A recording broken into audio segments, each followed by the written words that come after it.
So నేను కాలేజ్‌కి బండెందుకు తీసుకెళ్తే వచ్చేటప్పుడు ఇట్లా పోలీస్ స్టేషన్ వరకు ఎందుకు రావాల్సొచ్చింది. ఇక మొత్తం చెప్తా, ముందైతే ఫాలో చేసి పెట్టుకో. దానికంటే ముందు welcome back to day 6 no bulk bus series. And ఈ రోజు మార్నింగ్ లేచి ఫ్రెష్ అప్ అయిపోయి మీల్ వన్ తీసుకొని సీదా కాలేజ్‌కి అయితే స్టార్ట్ అయిపోయినాం బండి మీద. ఈ రోజు మార్నింగ్ ట్రావెల్ చేస్తుంటే చూడు బ్రో, వెదర్ అయితే మస్తు ఉండే అండ్ చెట్లు కూడా ఇక మస్తు వైబ్ ఉండే ఈ రోజు అయితే.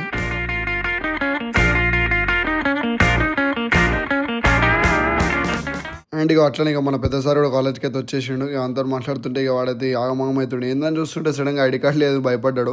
లాస్ట్ ఫైనల్ అయితే దొరికింది. ఇక సీదా అట్లనే కాలేజ్ లోపలికి వెళ్ళిపోయినాం. నాది అండ్ మా వాళ్ళందరిది ఇక రికార్డ్ అయితే అయిపోయింది. ఇక కరెక్షన్ చేయించుకోవాలని చెప్పి ఎగ్జామ్ డేట్ వరకు ఇక బయట అయితే కూర్చోబెట్టారు. అసలు మ్యాటర్ ఏమైందంటే రీసెంట్ గా మా వంద అయితే బండి అయితే పట్టుకురు పోలీసు వాళ్ళు. అండ్ బండి అయితే ఇయ్యలేదు. అండ్ ఈ రోజు వచ్చి వాడిని అయితే కలవమన్నారు పోలీసు వాళ్ళు. సో వాన్ దగ్గర బండి లేదు కాబట్టి ఇక మేమిద్దరం కాలేజ్ నుంచి వచ్చేటప్పుడు ఇక వాడిని అయితే డ్రాప్ చేసుకుని అయితే ఇంటికి వెళ్ళిపోయినాం. అండ్ ఇక అట్లనే మా కూడా ఇంటి దగ్గర అయితే డ్రాప్ చేసేసిన. అట్లా నేను కూడా ఇంటికి వెళ్ళిపోయినా. ఒక మంచి స్లీప్ వేసి అండ్ ప్రీ వర్కౌట్ లో బనానా తీసుకొని సీదా జిమ్ కి అయితే స్టార్ట్ అయిపోయినా. అండ్ ఈరోజు నా వర్కౌట్ వచ్చి arms. So tricep 3 variation and bicep 3 variations. ఇక డే బై డే అయితే మన బాడీ పోస్చర్ కొంచెం మంచిగా అవుతుంది కానీ అండ్ వెయిట్ అయితే గెయిన్ అయితే మీద ఒక ట్విస్ట్ ఉంది. అండ్ డైలీ వెయిట్ చెక్ చేసుకుంటాం కదా, ఆల్మోస్ట్ 69, 68 దగ్గరనే ఉంటున్నాం. అండ్ చూద్దాము జర్నీ ఎంతవరకు అవుతుందో. సో లేకపోతే మన మధ్యలో చేంజెస్ రావచ్చు, ఏమైనా ఏదైనా ఉండొచ్చు. అండ్ ఇక్కడ దాకా రీల్ చూసి ఇంకా ఫాలో చేసుకోకపోతే ఫస్ట్ అయితే ఫాలో చేసుకోండి. So meet you in day 16.